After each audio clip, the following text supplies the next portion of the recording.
Good morning, good afternoon, good evening. Catherine Mattice here, founder and CEO of Civility Partners. We are an HR consulting firm focused on building positive workplace cultures. And I have my friend back again with me today, Lucy McCullum. And Lucy is an employee benefits broker. And the reason, or one of the reasons we've connected so well, is that she is a total rewards evangelist. And I have a course on total rewards and communicating it on LinkedIn Learning. So hi, thank you for joining me again today. Catherine. Yeah, so glad to be back. Thanks for having me. These are so fun. I love how in your bio you said, I'm hoping to make benefits sound less boring. I feel like we just kind of get a bad rap, right? Because I don't know if it's just like days past where you had the benefits broker that was just coming in at renewal, like, a month or two out and dropping off the paperwork with like a, hideous increase. There's just so much more that is encompassing now within the function. And I hope, and I think that a lot of people and clients understand that, but I do feel like, there's such an opportunity to drive value and optimization within your organization through benefits and rewards. And so that's kind of my, I guess, main goal, right? It all comes down to me figuring out what works within the organization and marrying sort of their business objectives with their people objectives, and hopefully making it fun because it's insurance, so it's not inherently the case. Not inherently fun, but Right. we continue to move down this path of just everything being more people oriented. Gone are the Right. days, like you said, of here, I'm going to stand in front of the room and tell you about your benefits and here, fill out Right. this form and that transaction. We don't do that anymore. Right. And now the more talent acquisition it's becoming harder and harder and all of that. So this is a super timely conversation.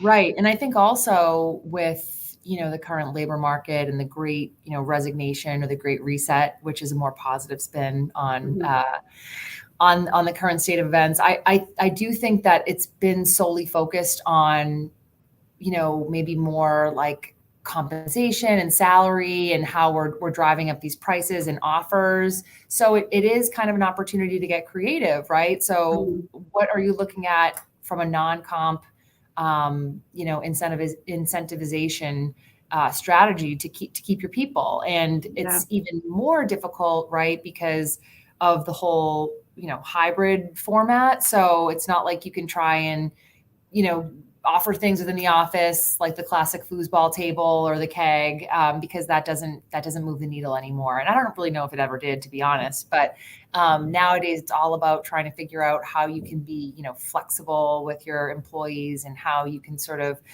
find ways to really, motivate them and just get them excited about maybe coming to work again or being in the office or being with their peers. So it's all kind of tied together, right? So what are some of, I think you just named some, the trends, Yep. but tell me some more. What are you seeing in your world? Yeah, I think for us, the big trends that we are seeing, the first and kind of main one is around that holistic well-being, right? So I think sometimes well-being can have a little bit of a maybe kind of a soft or like a fluffy connotation because people don't necessarily know how to quantify it, and there's no there can be no structure around it. But I think to really try and drive towards holistic well-being in a structured way. And when I say holistic, I'm talking about not only sort of the physical and mental well-being, but also financial well-being, which is really, really important these days, and figuring out how you're supporting employees there financially, which is typically a huge concern for people. There's also the career well-being, right? So career well-being is how are you compensating people appropriately? How are you looking at opportunities for career mobility and upward mobility within their career path?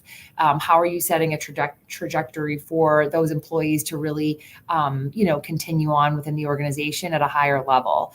So there's well-being is kind of an all-encompassing term, but there's all these different sort of facets that we're seeing nowadays that we are trying to drive awareness and resources towards. Mhm. The other one that's starting to be spoken about a lot is sort of that communal and social well-being. Again, I think it really kind of ties into, our current hybrid model and trying to make sure that employees don't feel like they're siloed at home or that they're on an island, right? Like everyone wants their flexibility, but I think everyone's also recognizing that it's important to have that in-person touch and meeting as well. And so everyone's kind of trying to drive towards how does that work within their specific employee group and within their specific company. But I think that overall, it's really trying to figure out how you're looking at the total employee's needs, right? When they come to work as that full person every day, there's a lot that's on their plate, and it's not just about what they're doing for you at the workplace. And I think that if you can solve a lot of their maybe, stressors, then you're making them a happier, more productive employee. So better for the bottom line, better for retention efforts. Again, trying to kind of talk towards that like cyclical approach of keeping them happy, productive, and healthy at work. And within that, one of those categories is obviously the mental well-being, which is like, super important. Always was, but seems to be more so now. Totally. And I think it was always a discussion, and COVID has just completely put a magnifying glass on the issues with mental health and how it impacts people at all levels, of all backgrounds. And so that's really a discussion that I'm having with clients daily, right? What are we, and sort of, we recommend taking an approach that's 3 kind of buckets, right? So if you think about the first bucket, it's creating that culture of prevention, right? So, it could be something as simple as like a meditation app that you're offering, or, trying to, focus on employees picking a day to meet up in the office to go out and get lunch. It could be, kind of just simplistic things that are really destigmatizing the issues of mental health at work. Right. The next bucket is around sort of that treatment bucket, we'll call it, right? So greater accessibility to your offerings and how you're helping your employees with mental health, awareness and support. So how are you getting them access to different providers? How are you ensuring that the networks are supportive for all employees and not just a certain, demographic of employees, right? And that it's reaching your total workforce. And then the third kind of bucket that we look at is around emergency care. And that's, really obviously the most kind of critical area where we want to ensure that there's something there for employees when they are in that time of need. And typically we are seeing the employee assistance program, like an EAP, be utilized there because it is kind of that 24/7 hotline for employees to call if they are in crisis. So again, just trying to really look at that and drive resources for all of those areas within mental health has been we've seen a huge uptick in interest and discussions around, where we can help and where we can consult there. Yeah, I like those buckets. I hadn't heard it laid out quite like that. So I really like that. That sticks with me. Yeah, we find usually when we ask the question, typically clients are doing like one, right? Like that's kind of what we'll ask about it. And they've got kind of one of them. A lot of times it's the EAP, which totally understandable. But I think it's important to really, again, make sure that you're offering that prevention and treatment access as well.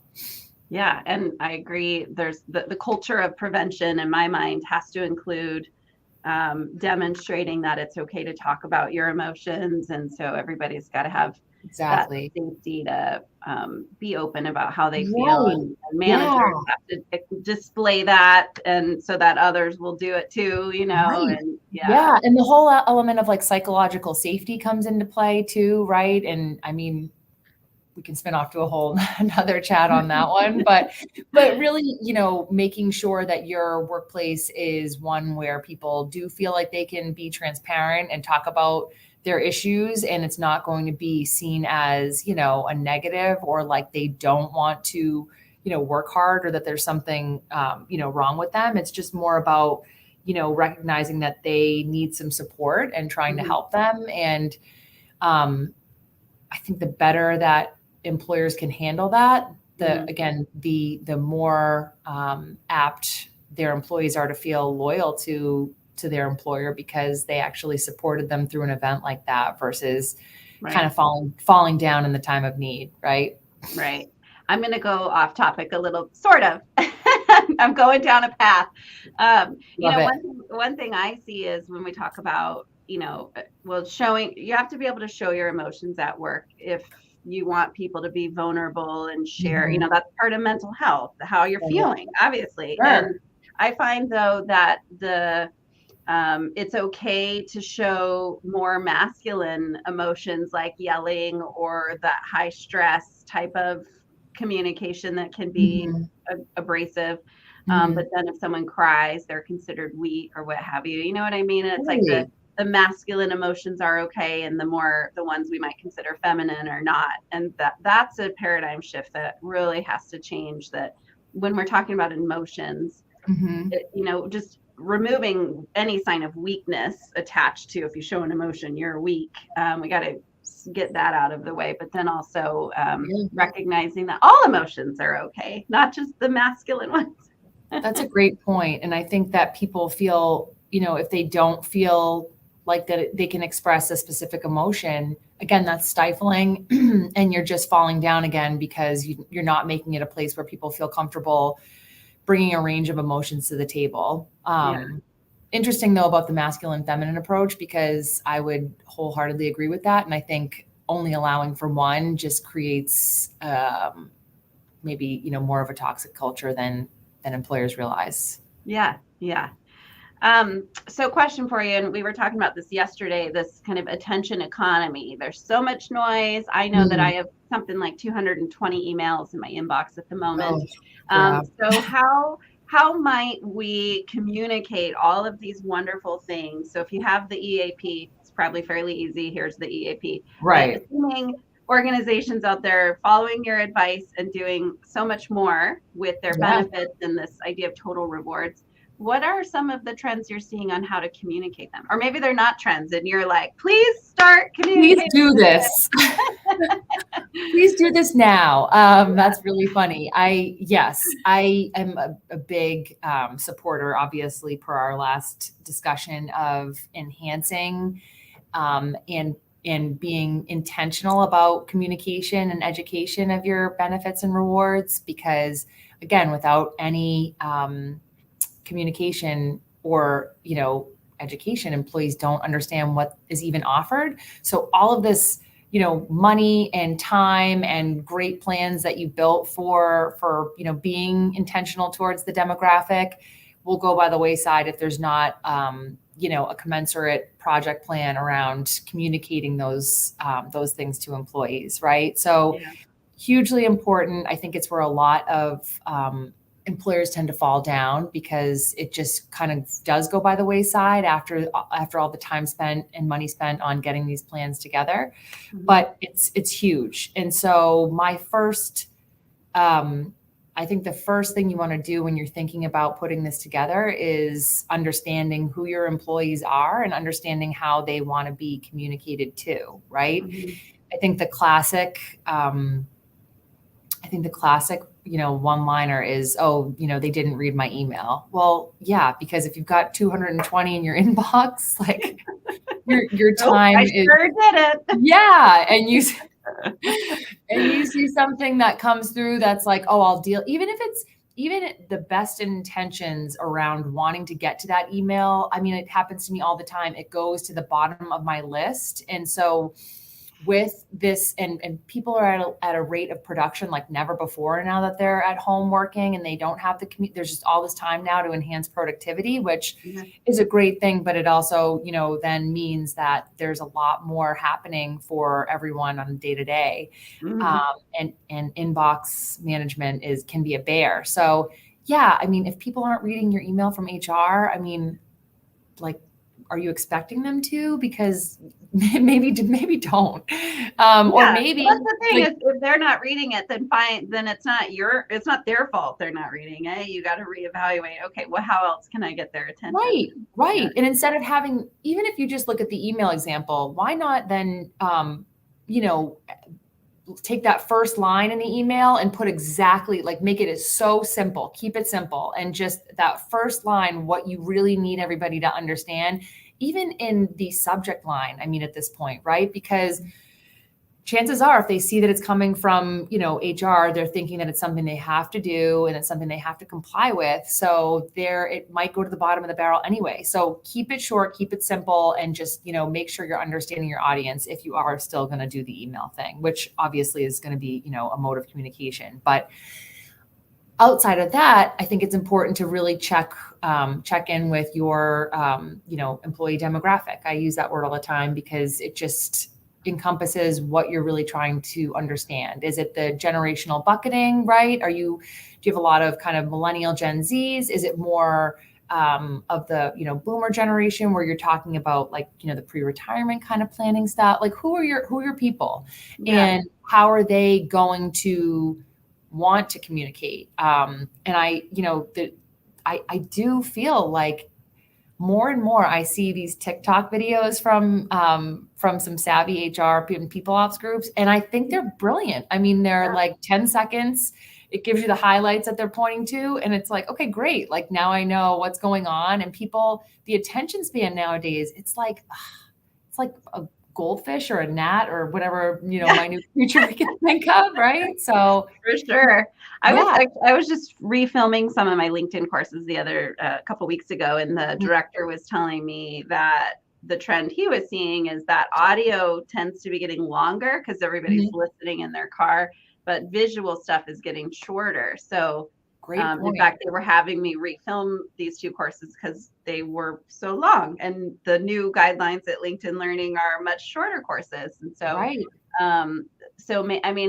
I'm just getting all excited. Like you could send an email that points to a TikTok that highlights the 5 things they need to know, and then send them some sort of audio version that they can listen to in the car. That's exactly right.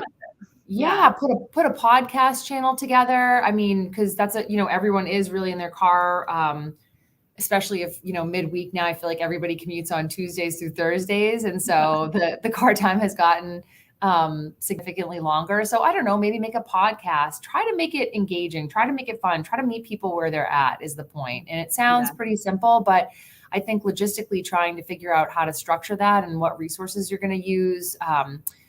Alex by Jellyvision is one that we see is very popular in terms of communication, having that kind of AI aspect, walking you through, benefit summaries and what that means to you and what that means to your family. That can be very helpful. Flimp is another one that we see a lot of success with in terms of, education and communication for the benefits and rewards. The new kind of in line with trends too, I think, is also around offering portals that are kind of year round for employees to be engaging with, right? Versus just doing like an open enrollment, 2-week window of the microsite, like instead having that year round toggle so that people can really move through it. And if they have a question, have some kind of like member advocacy component as well. So, put an email or put a number that folks can call, whether it's through the insurance carriers or your HR team, or a lot of us employee benefits brokers have like call center teams as part of the offering, right? So those can be helpful when you're, talking about how to support people and answer questions and have that human element. So there's just a lot of different ways that you could be looking at it and getting creative and engaging with it. I think it's just about really at the most basic level, figuring out who those employees are and how you're going to reach them best. And maybe get comfortable with getting uncomfortable if you have to open up a TikTok channel and figure out how to do it. I got to say, we started a TikTok channel. We haven't put any TikToks on there yet, but we have we've put our toe in. We'll see what Nice. happens. It can be, maybe it's a step, it's a multi-stepped process. You got to take one foot in front of the other, crawl, walk, Yeah, run. I think We'll we get are. I there. think we got to figure out like what exactly would we be doing on TikTok. We just kept talking about some of the funny trends. We are always like, we could totally do that one. So we may What do. about the cat? What about getting the cat involved? Yeah, we could get Carl, our director Carl, of HR, on there. Totally. Carl says, yeah, dress up Carl. Like people love cat videos. There you go. Yeah, we could get him a little suit and tie. He Oh my does. God. He does have a great skill. He just is so good at staring you down, like, "What's wrong with you?" Yeah. So, See, you which is, could I think, a do lot of HR people have that. so much content coming to mind. Yeah. I have a funny story about the generational thing you were talking about. So I was watching. I saw.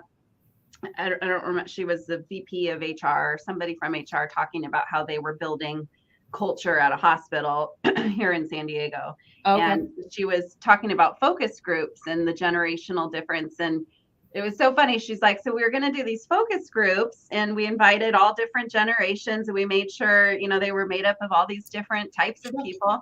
And Yeah. then we noticed that none of the millennials came to the focus groups. They weren't there. So we had these in-person focus groups, no millennials. And she goes, so then I was walking down the hall and I saw one and I asked them, hey, I know you were on the list of people who were supposed to be in the focus group. What's happened? And why weren't you there? And she said, well, I was waiting for an app or some sort of thing that I was going to be filling out on my phone. And she's, it's just like that So light bulb funny. moment, like, Yeah. oh, you're not Yeah. going to be coming to an in-person focus group. Got it. I got to Right. give you some sort of app to do your Right. comments in. And that's a great point because I do now, I mean, when you speak about that, think about how this environment has driven us into both the, online and in person, right? So certain people are very comfortable and that's sort of their norm is to be in person and to show.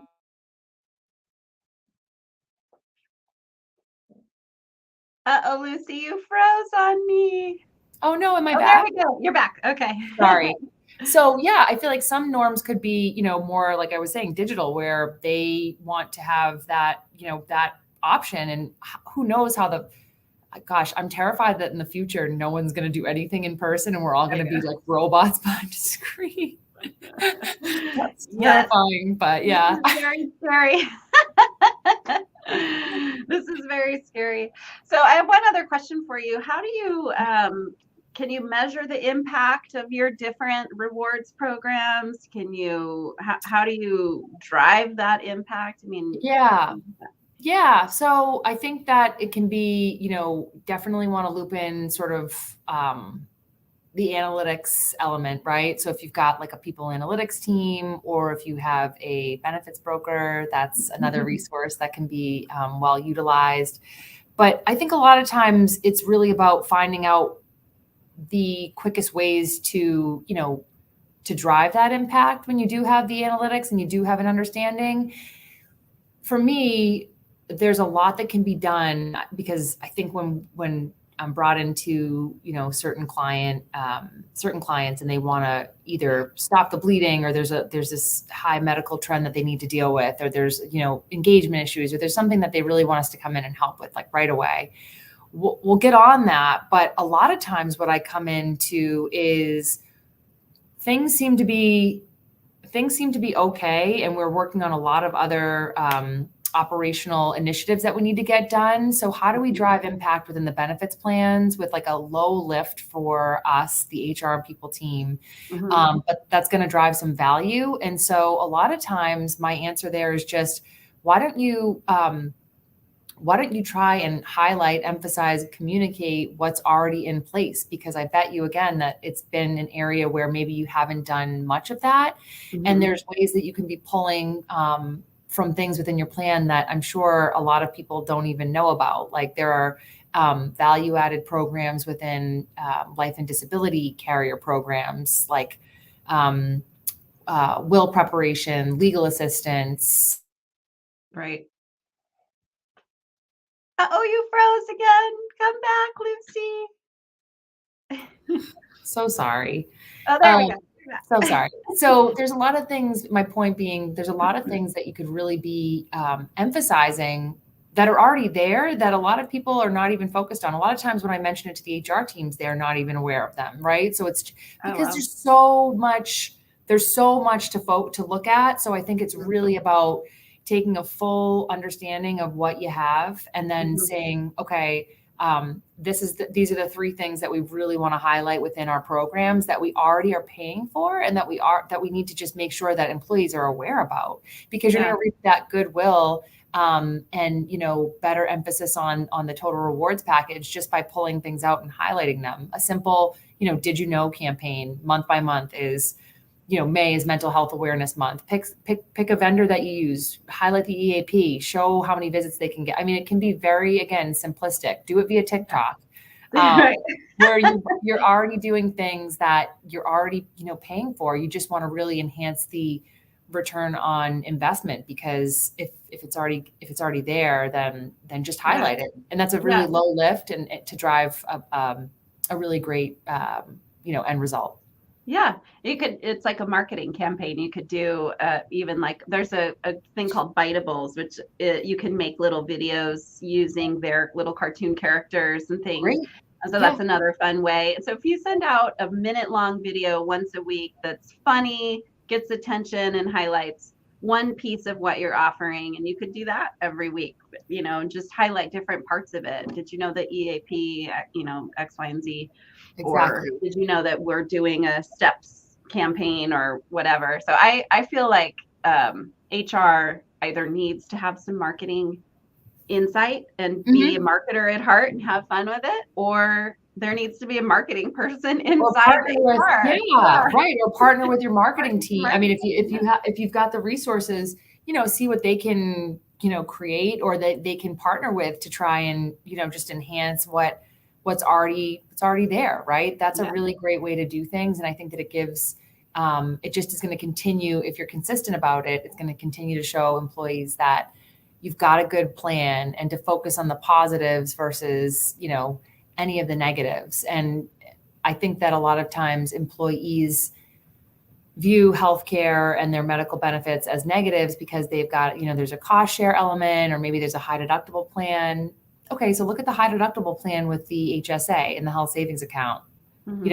That's a vehicle for investment in your healthcare, right? So show employees that if you contribute a certain amount of money, by the time they're, utilizing the plan a lot more, maybe in their 50s and 60s, there's that much more money invested there. And that's when they're going to be able to really reap the rewards and, the tax incentives there. There's a lot that you could be looking at to drive more positivity within the plans just by communicating it correctly. Yeah, the education component. Yeah. It doesn't have to be awful. Yeah, that's great. Just make it fun. Benefits can be fun. That's your TikTok channel. That's gonna be my new channel. Yeah. Fun benefits. Yeah. Maybe we'll have Carl on. Yeah, you could have Carl on. We could do a TikTok together. You're gonna have to be a guest on our TikTok show, our TikTok channel. I love it. Well, thank you, Lucy. I really appreciate it. We've got a couple comments here that people agree with you, and you provided some great insight today. So thanks all for tuning in. And I always love chatting with you. You do have a knack for making benefits fun and interesting. So I appreciate that, Catherine. Thank you so much. Thanks for having me. And please let me know if I can be helpful, anybody. Yeah, reach out to Lucy. She's got